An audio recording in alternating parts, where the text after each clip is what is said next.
There are a handful of filmmakers that I can think of that have such distinctive narrative and visual styles that within 30 seconds of watching any of their films, I can recognize that that is their film. Miyazaki comes to mind, Tim Burton, and of course, Wes Anderson. As such, walking into Isle of Dogs, I had a pretty solid idea of what kind of film I was going to get, what its story would look like, what its color palette would be, what its tone would be, what the framings would look like, and of course, how the characters would act. But I would argue, unlike Mr. Burton over the last 10 to 15 years, Mr. Anderson has not only continued to use his style with intentionality, sincerity, and palpable exuberance, he is able to add just enough newness each time to make each new film feel fresh and engaging.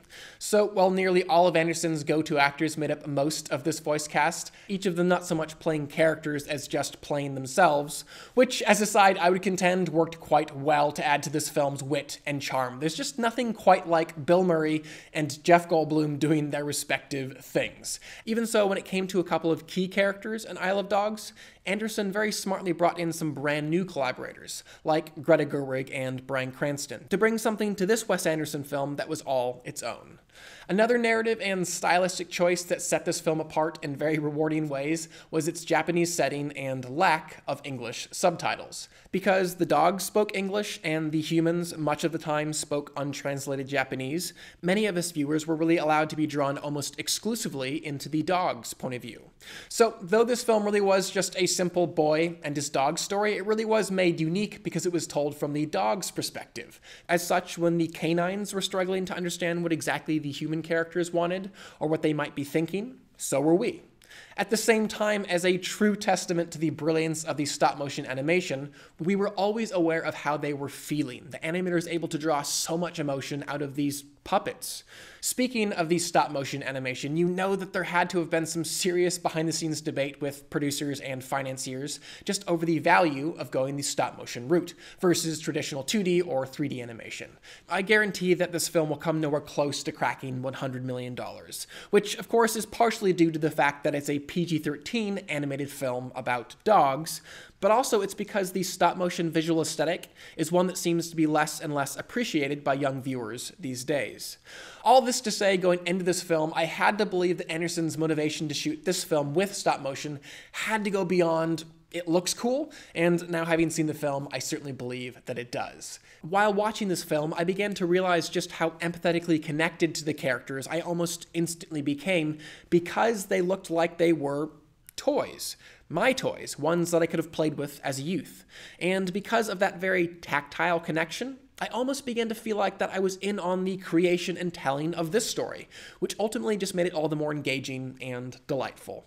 Now, let me be clear, 2D animated films and of course 3D animated films like the Pixar films are among some of the most visually gorgeous in cinema history. Even so, one of the other great things about stop-motion animation is because it looks so aesthetically different to what we're used to watching, the beauty in them tends to more quickly catch our attention and more easily take our breaths away. And indeed, this film was gorgeous to behold.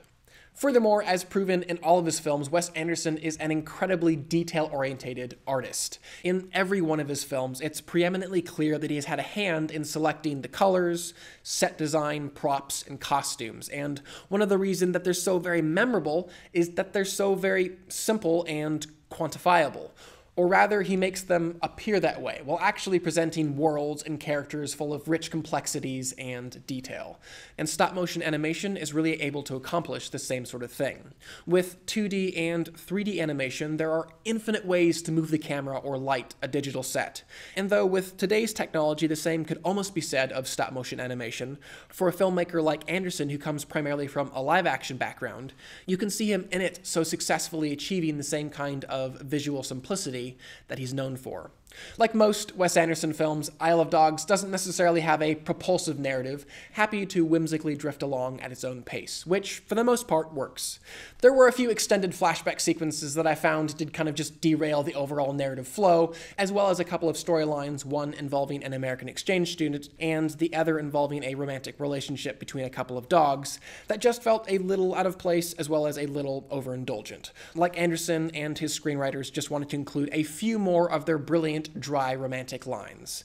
Nonetheless, Anderson and company were able to make a delightful little film that took so many familiar elements, mixed them up, beautifully arranged them, and presented them through the one-of-a-kind Wes Anderson lens. And for all these reasons, I will give the film a 4 out of 5 and a heart.